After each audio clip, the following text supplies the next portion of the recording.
ঈদের আনন্দ ম্লান সুনামগঞ্জ ও সিলেটে। উজানের ঢল বৃষ্টি অব্যাহত থাকায় এই দুই জেলায় বন্যা পরিস্থিতির অবনতি হয়েছে। এর মধ্যে সিলেটের সীমান্তবর্তী ৩টি সহ ৫ উপজেলায় ১.৫ লক্ষাধিক মানুষ পানিবন্দী। এছাড়া সুনামগঞ্জে ১০ উপজেলার ২০০ গ্রাম প্লাবিত হয়ে দুর্ভোগে ২ লাখ মানুষ। পরিস্থিতির আরও অবনতির আশঙ্কায় অনেকে ছুটছেন আশ্রয় কেন্দ্রে। এখন জন্ম সনদ দিয়ে খোলো বিকাশ স্টুডেন্ট অ্যাকাউন্ট। নিজের বিকাশ নিজে কর।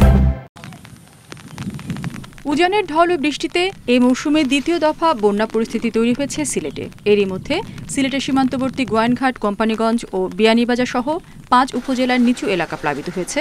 পানিবন্দী ১.৫ লক্ষাধিক মানুষ। বেশ কয়েকটি সড়ক তলিয়ে যাওয়ায় সারিঘাট, রাধানগর, ফতেপুরের সঙ্গে সিলেটের যোগাযোগ বিচ্ছিন্ন হয়ে গেছে। পরিস্থিতি অবনতির আশঙ্কায় খোলা হয়েছে আশ্রয়কেন্দ্র। পরিষদ চেয়ারম্যান, মেম্বার, ভলান্টিয়ারগণ এবং তাদের সাথে আমাদের সরকারি ট্যাগ অফিসাররা কাজ করছেন। আজকে সকাল থেকেই আশ্রয়কেন্দ্রে আশ্রিত লোকের সংখ্যা বৃদ্ধি পাচ্ছে।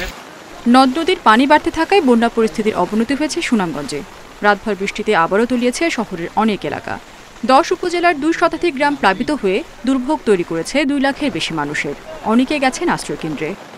এতক্ষণের মধ্যে সাং বান্ধে আছি। এই আরিবাসন সপ্তাহ এই সাঙ্গের উপরে আমরা মানুষ ৫-৬ জন ফ্যামিলির মাঝে কাজ কর্ম কোনো পানি বন্যার লাগে আমরা করতে আমরা গোরদার ফাইনে নিচে গেছে আর খুব কষ্ট জীবনযাপন কাটাইতেছি।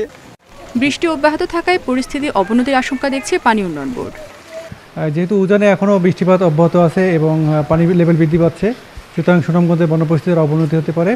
যেহেতু আগামী ৪৮ ঘন্টা বৃষ্টিপাত অব্যাহত থাকবে এবং ভারী থেকে অতি ভারী বৃষ্টিপাতের পূর্বাভাস রয়েছে, সেক্ষেত্রে পানির লেভেল আরও বাড়তে পারে এবং বন্যা পরিস্থিতির আরও অবনতি হবে। পরিস্থিতি বিবেচনায় ৫৪২টি আশ্রয়কেন্দ্র প্রস্তুত আছে বলে জানিয়েছে জেলা প্রশাসন। রেশমি নন্দী, ইন্ডিপেন্ডেন্ট নিউজ।